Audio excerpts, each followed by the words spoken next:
Senior MLA Gorantla Butchaiah Chowdary ప్రస్తుతం మనతో ఉన్నారు. ఒకసారి మాట్లాడదాం. ఈరోజు వైసీపీ అసెంబ్లీకి రాకపోవడం పైన ఆయన ఏ విధంగా రియాక్ట్ అవుతారో చూద్దాం.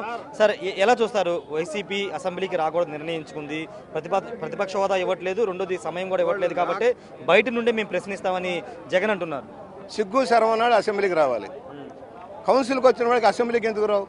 నాకు ప్రతిపక్ష నాయకుడు నీకు ప్రజల వల్ల నీకు 10% ఇచ్చుంటే ప్రతిపక్ష నాయకుడు హోదా వచ్చేది.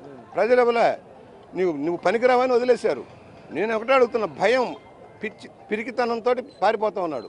ఎందుకంటే జరిగిన తప్పులన్నీ, అవినీతి అక్రమాలన్నీ వెలుగులోకి వస్తున్నాయి, చర్చించబడతాయని భయపడుతూ ఉన్నాడు. నువ్వు అధికారంలో ఉన్నప్పుడు ప్రతిపక్షంగా మమ్మల్ని గుర్తించావా, మాట్లాడనిచ్చావా? రోజు తీసుకెళ్లి రోడ్డు మీద పడేశారు. మీ మీడియాని దగ్గరకు రానిచ్చారా? మీడియాని శాసించావు, సాక్షిగా అప్పచెప్పేసి మీడియాలో రాకుండా చేసావు. ప్రజాస్వామ్యంలో చర్చించేదానికి అవకాశం లేకుండా మేము చర్చిస్తా ఉన్నాం. అనేక సంవత్సరాలు మైక్ ఇస్తే హలో అధ్యక్ష అనేటప్పటికి మైకి పోయేది.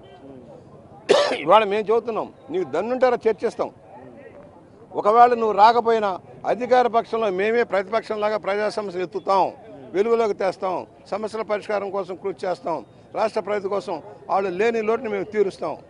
సభలో ఇంకొక పార్టీ లేనప్పుడు ప్రతిపక్ష పార్టీగా తమనే గుర్తించాలి. 3 పార్టీలు అధికార పక్షంలో ఉన్నప్పుడు ఇంకొక మిగిలిన పార్టీగా ప్రతిపక్షంగా ఉండేది అనేది వాళ్ళు చెప్తున్నారు. అసలు చట్టంలో లేనే లేదు, భారతదేశంలో ఎక్కడా లేదు.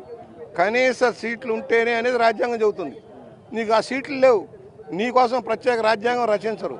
నువ్వు పిరికి వాడివి, పారిపోతున్నావు అనే విషయాన్ని దాచిపెట్టి ఈ మాటలు మాట్లాడుతున్నావు.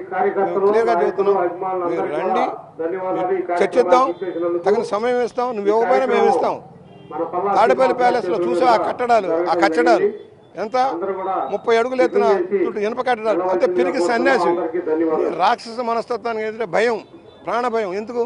నువ్వు హత్యా రాజకీయాల్లో ఆరితేరిన వ్యక్తివి కనుక, సొంత బాబాయిని హత్య చేయించిన కేసులోంచి వాళ్ళని బయట వేయడం ప్రయత్నం చేస్తున్నావు కనుక భయం ఏం జరుగుతుందని. నీకు నాకేం భయం? రోడ్ల మీద తిరుగుతున్నావు. ఆయన రోడ్ల మీద తిరగలేడు. కానీ కోర్టుల ద్వారా న్యాయం జరుగుతుంది, కోర్టులో పెండింగ్ ఉంది కేసు కాబట్టి కోర్టుల ద్వారా న్యాయం జరుగుతుందని జగన్ అంటున్నారు. నేను అడుగుతున్నా, 12 సంవత్సరాలుగా నీ ఈడీ కేసులు ఎందుకు వాయిదాలు ఎంచుకుంటా ఉన్నావు? చర్చించవచ్చుగా, డిబేట్ చేసి తప్పు లేకపోతే నిర్దోషిగా బయట రావచ్చు కదా. బెయిల్ పక్షలాగా ఎందుకున్నావు? జైలు పక్ష బెయిల్ పక్షగా ఎందుకున్నావు? నీకు దన్నుంటే విచారణ జరగని. డిశ్చార్జ్ పిటిషన్ల మీద పిటిషన్ వేసుకుంటూ 12 సంవత్సరాలు గడిపావు. ఒక పక్క సుప్రీంకోర్టు రాజ్యాంగం చెబుతుంది త్వరగా సంవత్సరం లోపల రాజకీయ నాయకుల యొక్క అవినీతి అక్రమం చర్చ జరిగి శిక్షలు పడాలంటే నువ్వు ఎందుకు రాట్లా? నీకున్న డబ్బు బలంతో కేసులు వాయిదా ఎంచుకోగలుగుతున్నావు. కానీ ఏదో ఒకటి తప్పదు, రాజమండ్రి సెంట్రల్ జైలుకి రావడం. ప్రతిపక్ష పాత్ర కూడా మీరే పోషించబోతున్నారు. 100%.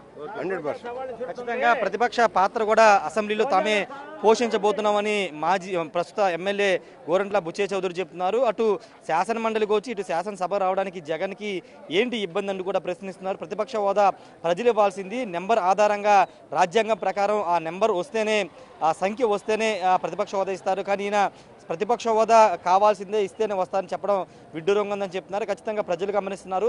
అసెంబ్లీలో ప్రజా సమస్యల మీద, ప్రతి అంశం మీద కూడా చర్చిస్తామని ఎమ్మెల్యే గోరంట్ల బుచ్చే చౌదరి చెప్తున్నారు.